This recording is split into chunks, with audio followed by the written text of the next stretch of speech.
Hi, folks. This is Herb Stevenson. I'm the Gestalt Institute of Cleveland. Those of you who don't know me, I've been involved in the Institute about 25 years, mostly just writing at this point, occasionally doing a workshop. What I wanted to share with you is a brief video on the Gestalt cycle of experience as a diagnostic and processing tool, and how it can support understanding and change at an individual, group, or organizational level. At this point, though, I want to basically address with you, I'm going to just stay with the individual level. I'll add a little bit more depth as we go, but the basic concepts are the same as we move forward in this process. I like to give history. I've always been one of those that like to know where things come from, so I'm going to share with you a little bit. When Fritz from 1947 introduced what became in essence, the cycle experience, he called it the organismic world map metabolism.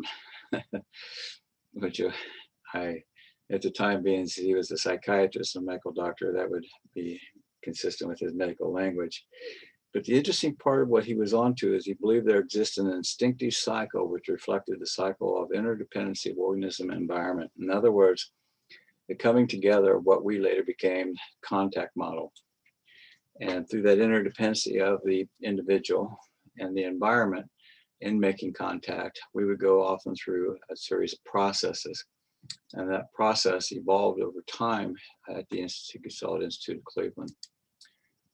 So in Fritz's belief, cycle was a self-regulating experiential cycle that maintained the internal equilibrium of each person.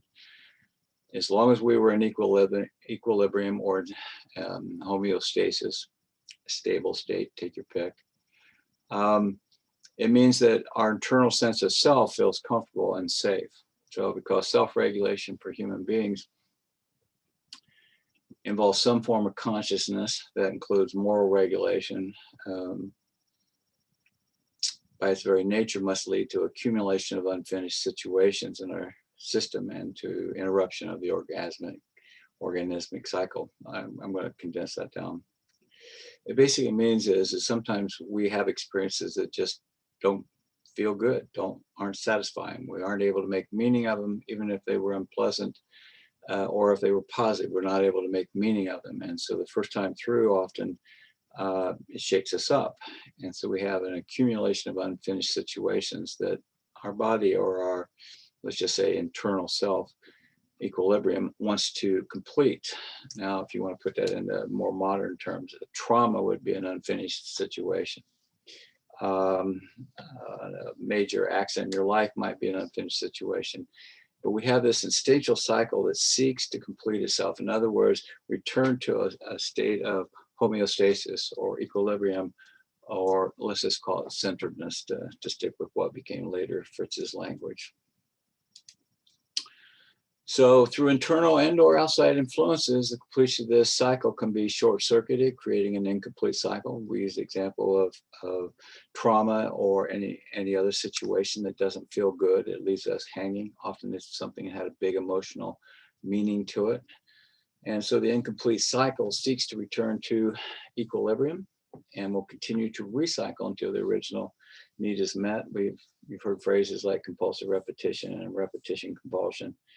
That's the same thing as what he's talking about. But Gestalt focused not on so much the repetition, except that was an indicator of something that's seeking completion. So such situations, in our terms, becomes a fixed Gestalt or unfinished experience situation, which interferes with good contact with ourselves, others, or the environment in the present moment. It blocks or shades or filters our perceptions. And this is pretty radical at the time when Fritz came out with that, and obviously it's evolved. This is what it looked like, the original cycle. The organism, the individual's at rest. The disturbing factor could be external or an internal, could be creation of an image or reality, which is a plus or minus function and figure ground phenomenon. The answer to the situation aiming at a decrease of tension and a return to balance. So in other words, I'm dozing on my sofa. I wish to read something interesting. I remember a certain bookstore. I go there, buy a book I'm reading, and I have had enough. I set the book aside. And to him, that was a completion of a cycle experience. And then he talked about an external where something on the outside, in this case, was a fly. But the point that was most interesting to me is our engagement with reality is what Fritz seemed to be addressing at that point.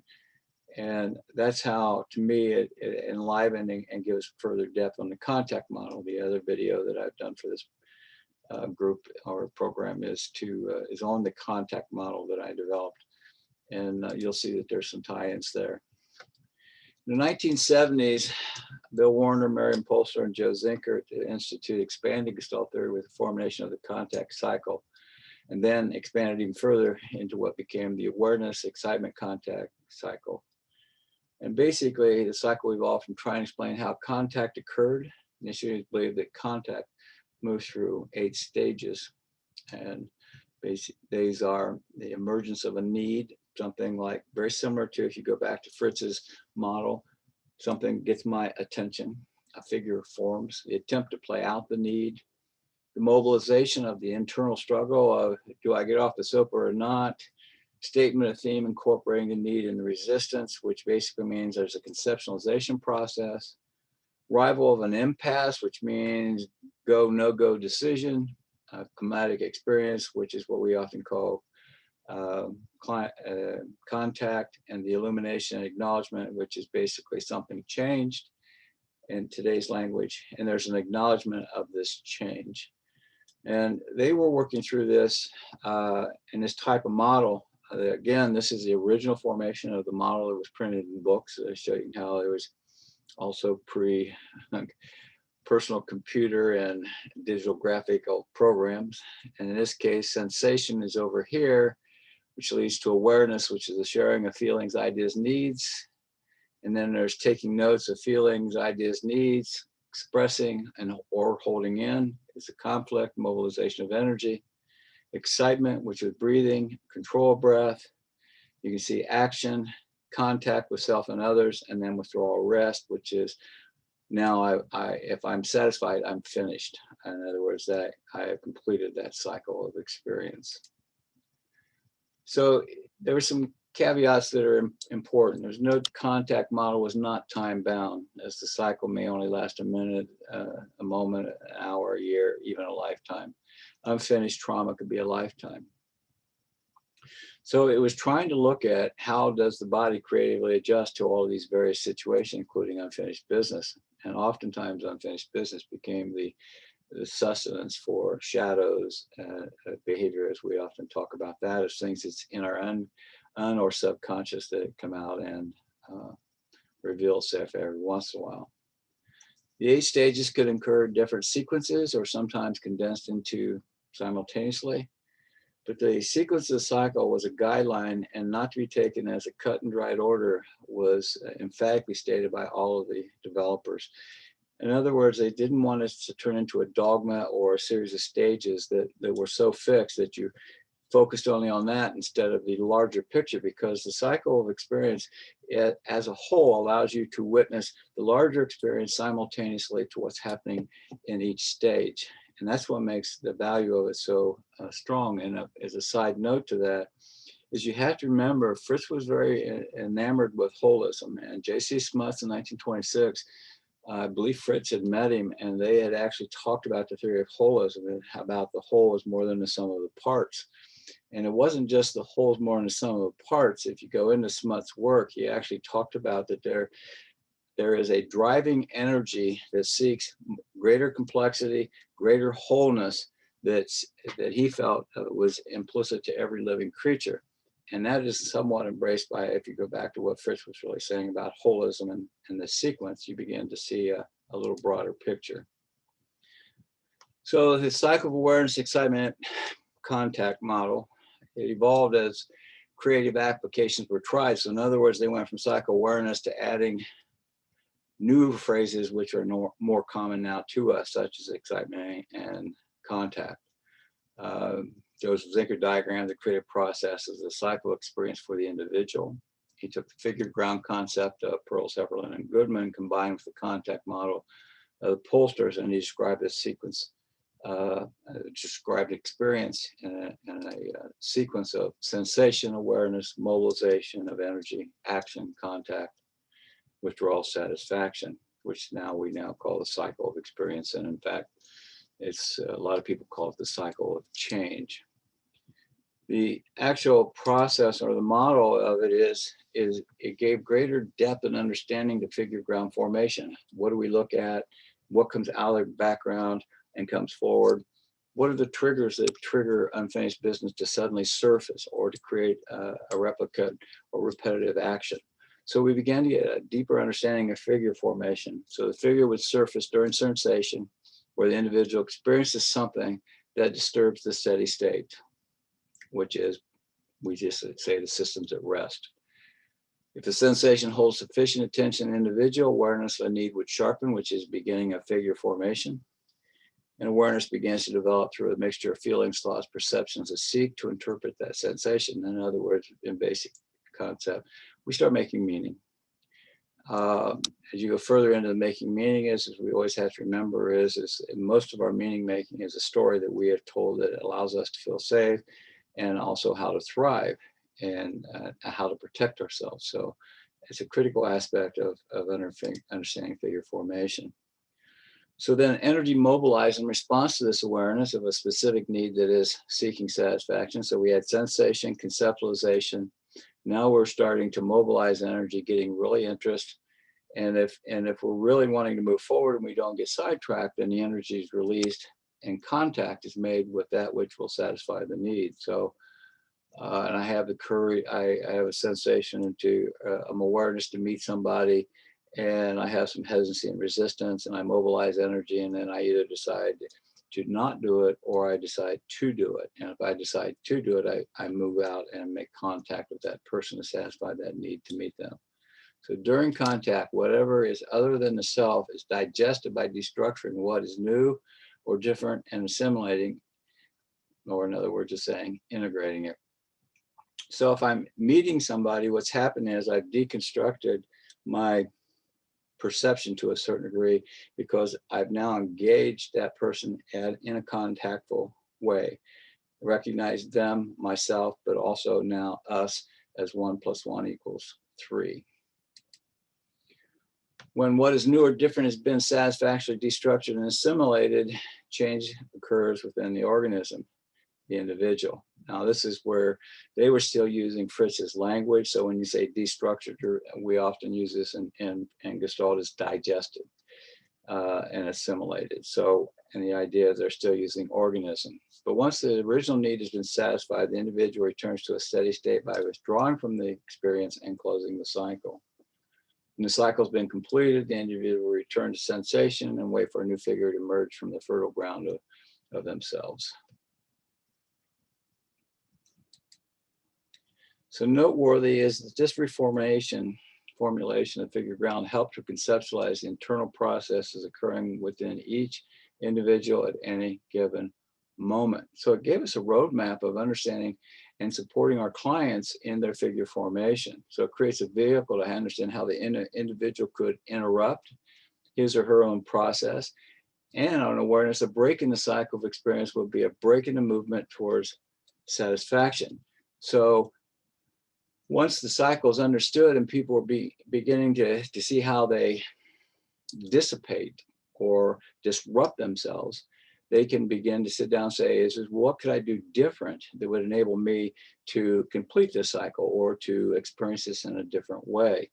So it became a process, not a dogma, but a process that allowed people to track themselves, allowed the therapist or the coach to track the client and support them, and even organizations. I was working with an organization where there was an awareness, this was a number of years ago, even before the present day situation, where there was a need to develop a more diverse and inclusive environment. And there would be the sensation, and then there'd be a conceptualization. And then when it came to mobilizing the energy, nothing happened. It would dissipate. The resources wouldn't be applied to moving forward. And when they recognized that, and what was getting in the way is they realized that they were still struggling with moving this forward because, well, just a variety of beliefs. And the impact of it was they got past that and started to move forward, mobilized, created their plans, implemented, and made the change. So that ties to this slide, which is discover how the individual or the environment habitually interrupts the cycle of experience, and the individual would discover unfinished business from the past, which now can be faced. The individual will be able to learn how to interrupt the interruptions so that the cycle could move towards completion and the satisfaction of the original figural need. Bear with me as we go through this because you're going to now start seeing visually. This is one version of it, and they've added interruptions, which we would used to call resistances. Now we're just calling them contact styles. And in this model, they were saying is sensation awareness, mobilization, action, contact, satisfaction, withdrawal. Oftentimes these two are combined together. And it was showing it as an up and then a down, and showing the increase of energy as well as the decrease of energy.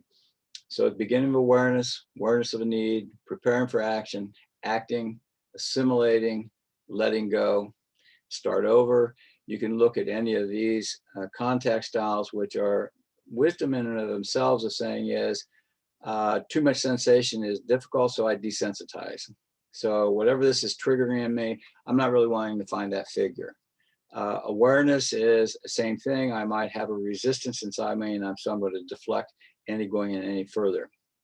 Mobilization, instead of preparing for action, I may have an interjection working on and saying is if we do this, something's bad going to happen, and you can get the basic sense of how the resistance is, as they were saying.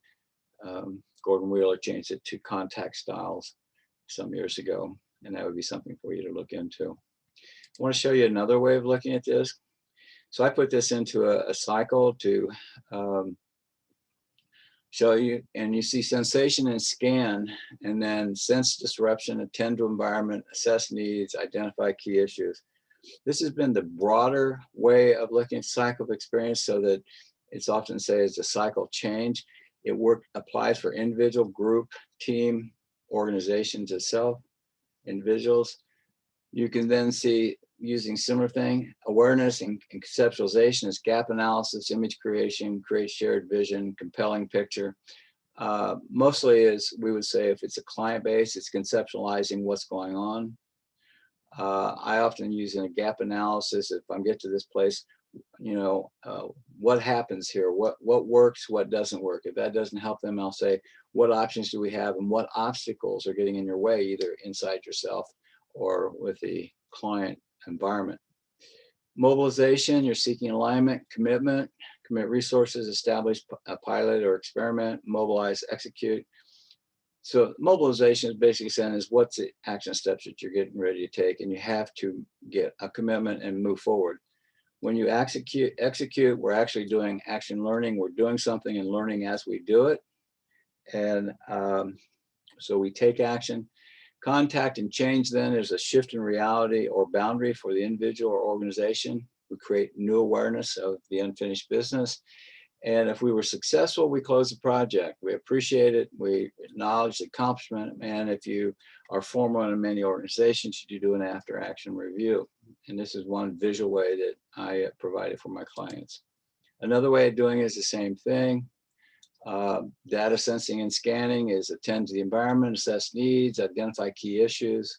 Image creation and awareness and conceptualization is, what's working, what's not working is always a good place to saying, or what is versus what should be. And most people don't have they have a real versus an ideal to support you.